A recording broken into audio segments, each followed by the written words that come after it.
Excellencies, distinguished delegates, ladies and gentlemen, this high-level political forum is being held at a critical moment in human history. The world is facing an unprecedented triple challenge: the COVID-19 pandemic, the reversal of economic progress, and the existential threat posed by climate change. I commend the excellent role played by the UN Secretary General and the entire UN systems relief and recovery efforts in the wake of the pandemic. By the grace of Almighty Allah, Pakistan has been more fortunate than other countries. Through our policies of smart lockdowns and focus on the disadvantaged, we have been able to somehow contain the virus. We managed to save precious lives and at the same time livelihoods. I appreciate the international recognition of our pandemic containment strategy and our Asas social protection program. We are now making all possible efforts to accelerate our vaccination campaign. Unfortunately, the COVID-19 pandemic revealed and accentuated the endemic inequalities which exist within and amongst nations. The global economy will not recover fully until all countries, rich and poor, are enabled to accelerate and expand investment for achieving the SDGs and climate goals. I believe that the following actions at the national and international level are indispensable to respond effectively to the triple crisis. First, universal and affordable access to COVID-19 vaccine is essential to defeat the virus and to revive global trade, investment and growth. The world must ramp up vaccine production, including in the developing countries, and ensure its rapid distribution. While the support offered by some major nations is commendable, more needs to be done. Of vital urgency is the waiver of intellectual property rights, even if temporary, vaccine production under license, full funding of COVAX facility, and provision of grants and concessional lending to enable developing countries to purchase vaccine at fair prices. Second, adequate finance must be mobilized to enable the developing countries to meet the triple challenge of COVID recovery, SDG implementation, and realization of environmental goals. There are synergies in these three challenges which should be utilized to build back better. The high-income countries have been able to inject $17 trillion to stimulate their economies. The developing countries, on the other hand, are estimated to need at least $4.3 trillion to recover from the crisis and implement the SDGs. They have so far, unfortunately, secured access to less than 5% of this amount. Last September, I had proposed the creation of new IMF special drawing rights as an effective way to generate development financing. I welcome the agreement to create $650 billion in new SDRs.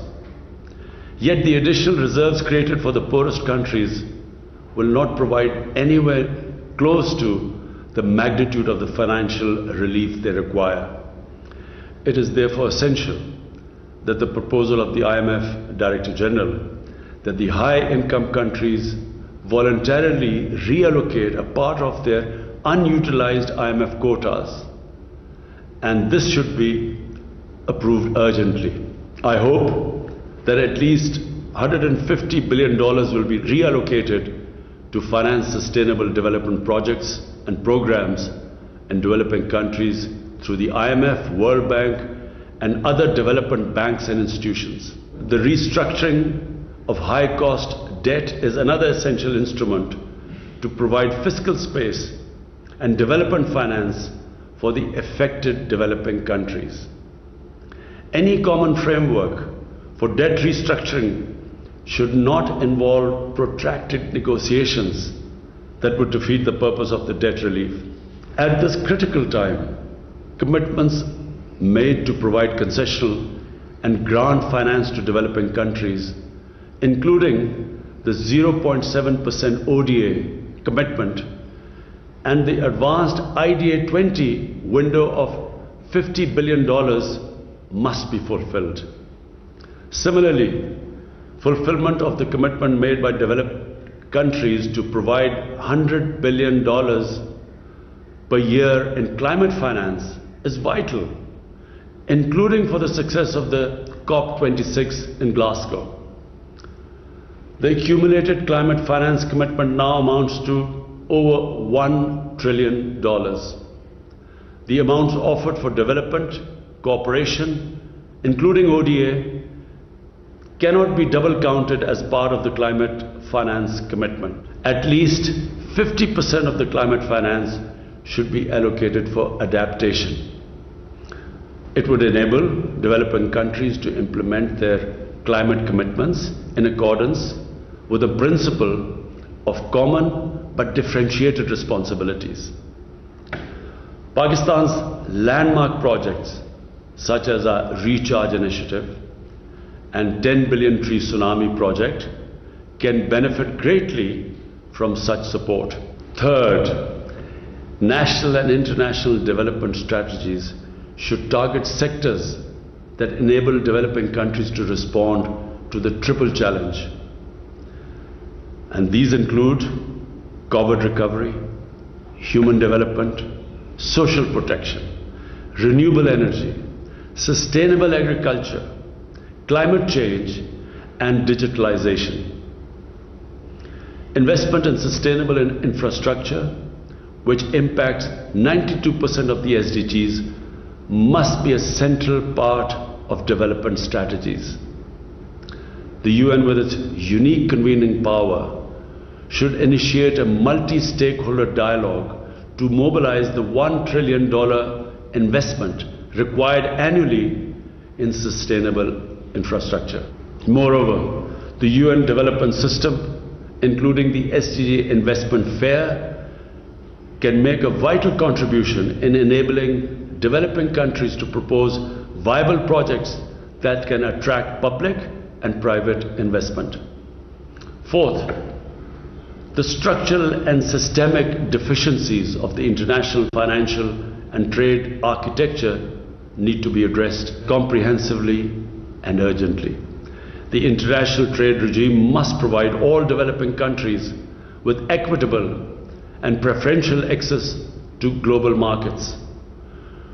Protectionist measures erected by some major economies in violation of the WTO agreements must be rescinded. The vast amounts of illicit finance which flow out of the developing countries must be halted. Their stolen assets should be returned unconditionally. The 14 recommendations of the FACTI panel deserve to be endorsed and implemented. I welcome the US proposal for a minimum global corporate tax to prevent profit shifting and tax evasion. Excellencies, the COVID-19 pandemic has once again revealed the essential unity of humanity and the close interdependence of nations. This crisis should crystallize awareness of the immutable importance of the principles and purpose of the UN Charter. We must focus on peaceful and just resolutions of disputes and promote international cooperation for building a more equitable, stable and prosperous world. I thank you.